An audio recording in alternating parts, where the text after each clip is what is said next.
नमस्कार बंधुरा welcome to tasty bytes अनेक अनेक स्वागत। आज के आमी आबार एकटा रेसिपि निये हाजिर। आज आमी आजके हाঁসের ডিমের कषा करे देखाबो। एटा एकटा साधारण रेसिपि, एटा सकलेई बानाते पारे। आमी किभाबे बानाबो सेटा एकबार देखे नेওয়া যাক। হাঁসের ডিমের कषा बानाते लागबे হাঁসের ডিম सेদ্ধ करे नेওয়া।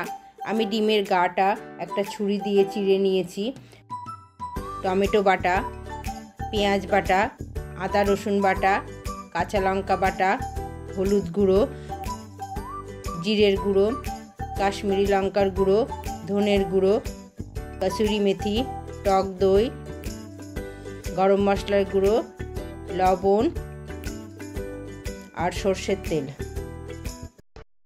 প্রথমে কড়াই বসিয়ে তাতে পরিমাণ মতো তেল দেব।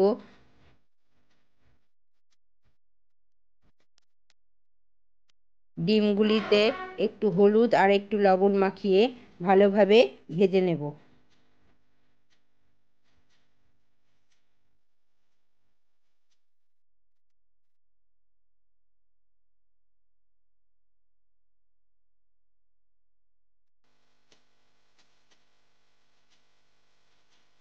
ডিমগুলি আমার ভালোভাবে ভাজা হয়ে গেছে। এবার আমি ডিমগুলিকে একটা পাত্রে তুলে নেব।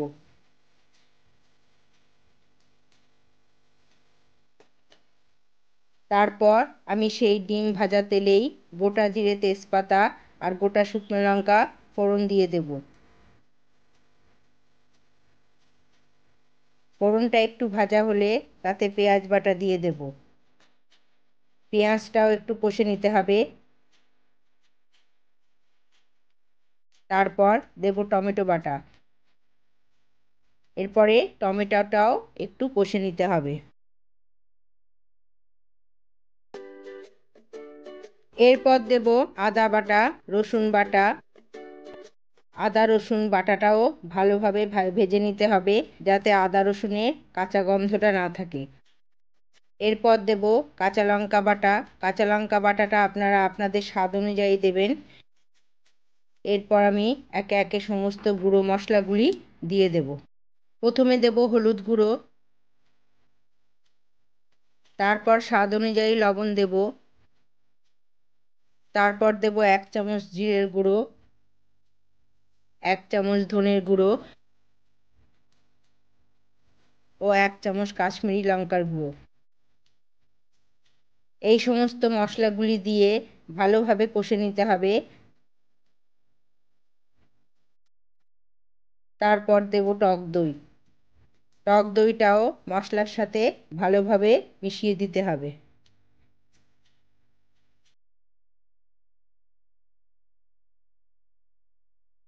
এরপর দেব গরম মশলার গুঁড়ো,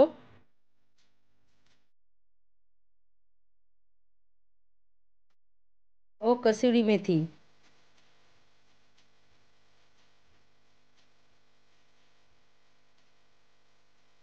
তারপর ডিমগুলিকে দিয়ে মশলাগুলির সাথে ভালোভাবে কষিয়ে নিতে হবে।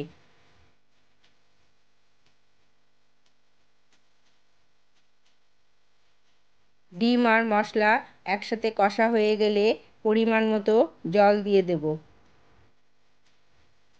জলটা দেওয়ার পর একটা ঢাকনা দিয়ে ঢেকে 5 মিনিটের মতো রান্না হতে দিতে হবে। 5 মিনিট পর ঢাকনা খুলে দেখলাম আমাদের হাঁসের ডিমের কষা রেডি। এরপর একটা সার্ভিং বোল নিয়ে উপর থেকে ধনেপাতা ছড়িয়ে পরিবেশন করব গরম গরম হাঁসের ডিমের কষা। এটা ভাত, রুটি, নান, পরোটা সবকিছুর সাথেই ভালো লাগবে। আমার এই রেসিপিটা আপনাদের যদি ভালো লেগে থাকে তবে অবশ্যই বাড়িতে ট্রাই করুন আর আমার চ্যানেলটাকে সাবস্ক্রাইব করে বেল নোটিফিকেশন অল করতে ভুলবেন না। আর অবশ্যই লাইক ও শেয়ার করবেন। আজ তাহলে এখানেই শেষ। আবার দেখা হবে অন্য আরেকদিন অন্য কোনো রেসিপি নিয়ে। সকলেই সুস্থ থাকুন, ভালো থাকুন।